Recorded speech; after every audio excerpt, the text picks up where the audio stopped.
For 6 straight years, Fortune magazine named Enron the most innovative company in America. In the year 2000, it was the 7th largest corporation in the United States, with reported revenues of $101 billion. It had a gleaming tower in Houston, 20,000 employees, a stock that had risen for a decade, and a management team that the business press treated as the smartest people in the room. 16 months later, it was bankrupt, and most of those revenues had never existed. This is the long fall of Enron. To understand what Enron became, you have to understand what it was allowed to stop being. In 1985, 2 natural gas pipeline companies merged into a single firm headquartered in Houston, Texas. It owned steel pipe in the ground. It moved gas from where it was drilled to where it was burned. It was a sturdy, boring, regulated utility business. The kind of company that earns a steady, modest, predictable return and never appears on a magazine cover. The man who ran it, a former economist named Kenneth Lay, did not want to run a boring company. And in the late 1980s, the United States government handed him the tool to stop. The natural gas market was being deregulated.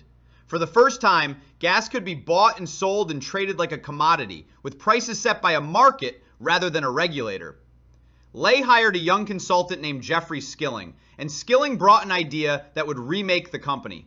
Enron would stop thinking of itself as a company that owned pipelines. It would become a company that traded contracts, a kind of investment bank that happened to deal in energy. The idea on its own was genuinely brilliant. Enron would sign a contract to deliver gas to a factory at a fixed price for 10 years, and a separate contract to buy that gas from a producer. And it would profit from standing in the middle. It built a business out of being the trusted counterparty, the firm with the size and the credit rating to make a long promise and keep it. By the late 1990s, it was applying the same model to electricity, to water, to coal, to broadband internet capacity, even to the weather. Wall Street loved it. The stock climbed. And the more the stock climbed, the more pressure built to feed it. Because a trading company is only as strong as the market's belief in its credit. And belief, it turns out, is an appetite that has to be fed every single quarter. By the late 1990s, Enron was not a company so much as a culture. And the culture had one organizing belief, that the people inside Enron were simply more intelligent than the people outside it. Jeffrey Skilling, by then the chief operating officer, said it openly. He believed Enron hired the best, paid the best, and was therefore entitled to win. To enforce that belief, Skilling installed a performance review system the employees called rank and yank. Every 6 months, employees were graded on a curve. The lowest ranked 10 to 15% were pushed out. The system rewarded the people who generated the largest reported profits, fastest, and asked very few questions about how. It created exactly the company you would expect. Brilliant, aggressive, frightened, and absolutely certain that slowing down to check the math was a sign of weakness. An entire building of people had been trained to deliver a number and never, ever to be the one who said the number was wrong. At the center of this culture was the chief financial officer, a man named Andrew Fastow. Fasto's job, as the company grew, became a very specific and very dangerous kind of job. Enron's trading business consumed enormous amounts of cash and piled up enormous amounts of debt. But Enron's stock price depended on the company looking lean, profitable, and lightly indebted. Those two facts were in direct contradiction. Andrew Fastow's role was to make that contradiction disappear from the financial statements, and he found a way to do it. The tool Fastow used had a dull technical name: special purpose entities.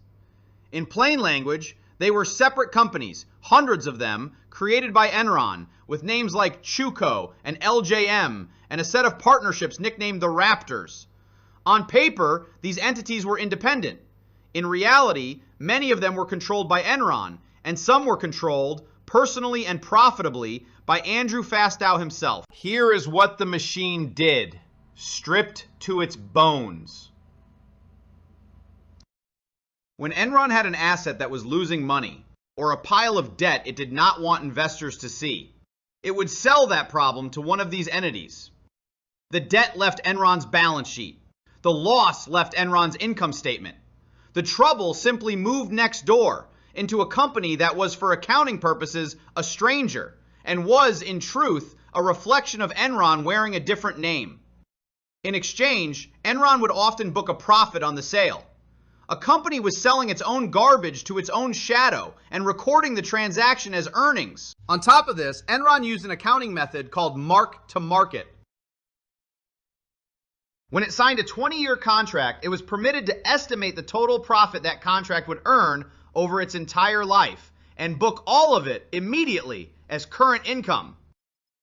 The contract had not been performed. The cash had not arrived. Much of the gas had not been delivered. But the profit, the estimated profit, was already in this quarter's results. And the estimate was made by Enron. A company that needed to grow its reported earnings every quarter had been handed a method that let it invent those earnings out of its own forecasts, and a finance department whose job was to make sure no one ever saw the bill. None of this would have worked if Enron had been operating alone. It was not operating alone. A fraud of this size requires an audience of trusted professionals who look directly at it and choose to nod. Enron had assembled exactly that audience, and it had paid for it generously. Enron's auditor was Arthur Andersen, one of the 5 largest accounting firms in the world. Andersen's job was to examine Enron's books and certify to the public that they were honest. But Andersen earned tens of millions of dollars a year from Enron, not only for the audit, but for lucrative consulting work alongside it.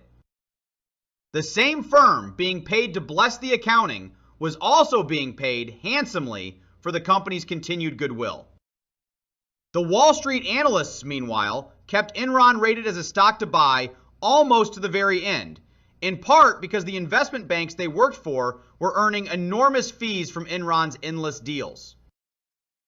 Everyone whose job was to be skeptical had been quietly given a reason not to be. And the employees believed too.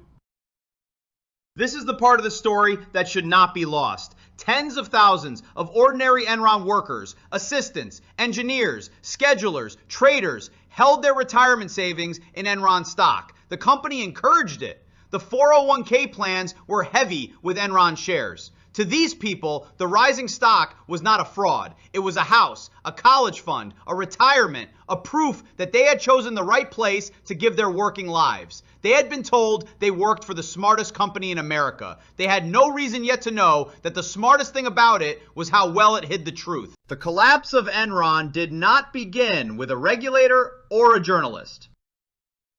It began with an exit. In August 2001, after only 6 months as chief executive, Jeffrey Skilling abruptly resigned, citing personal reasons. The man who had built the entire trading model, who had spent a decade telling Wall Street that Enron was unstoppable, walked away at the top, and the market noticed. Inside the company, a vice president named Sharon Watkins had already noticed something worse. Watkins, an accountant, had been studying the Raptor partnerships, and she understood what she was looking at. She wrote a memo to Kenneth Lay, warning him in plain and frightened language that Enron might implode in a wave of accounting scandals. She wrote that she was incredibly nervous the company would not survive it. The memo was honest, specific, and early. It changed nothing. The machine kept running. Then, in October 2001, Enron reported a third quarter loss of more than $600 million and announced that its shareholder equity had been reduced by $1.2 billion. The reduction was tied, in language almost no outsider could parse, to the Fastow partnerships. For the first time, the financial press began pulling the thread in public. The Securities and Exchange Commission opened an inquiry, and once people started looking honestly at Enron's accounting, they could not stop, because the structure only worked as long as no one looked. In November, Enron was forced to restate its earnings going back to 1997, erasing with a single document hundreds of millions of dollars of profit it had reported, celebrated, and been valued on. The profit had never been real. On December 2, 2001, the Enron Corporation filed for Chapter 11 bankruptcy protection. At the time, it was the largest corporate bankruptcy in the history of the United States. The stock, which had traded above $90 a share at its peak, was worth pennies. The seventh largest company in America had lost essentially all of its market value in under a year. More than 4,000 employees in Houston were laid off in a single day. Many of them walked out of the tower carrying boxes. And many of them carried, in their retirement accounts, shares now worth almost nothing. What followed was a reckoning that reshaped American business. Arthur Andersen, the auditor, was found to have shredded Enron documents as the investigations closed in.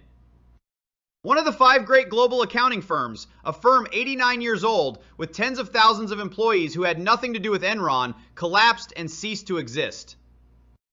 Andrew Fastow pleaded guilty to fraud and went to prison. Jeffrey Skilling was convicted on multiple counts and served more than a decade behind bars. Kenneth Lay was convicted as well, but died of a heart attack before he could be sentenced. And in 2002, Congress passed the Sarbanes-Oxley Act, a sweeping law written, in large part, in the shape of the Enron fraud, a permanent scar in the statute books, marking exactly where the country had been burned. You can tell the story of Enron as a story about accounting fraud. You can tell it as a story about a few greedy men, and there were greedy men, and they went to prison, and that is true. You can tell it as a story about a captured auditor, or a deregulated market, or a culture that punished anyone who slowed down to check the math. All of those stories are accurate.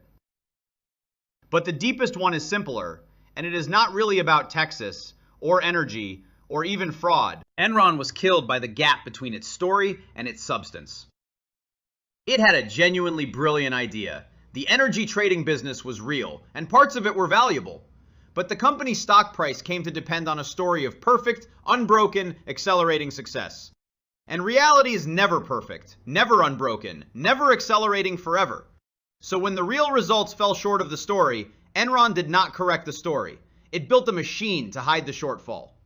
Every quarter, the gap between the story and the substance grew, and every quarter, the machine had to work harder to cover it. No competitor destroyed Enron. Enron was destroyed by the distance between what it was and what it had promised the world it was. A distance it chose, again and again, to paper over instead of close. For 6 years running, Enron was named the most innovative company in America.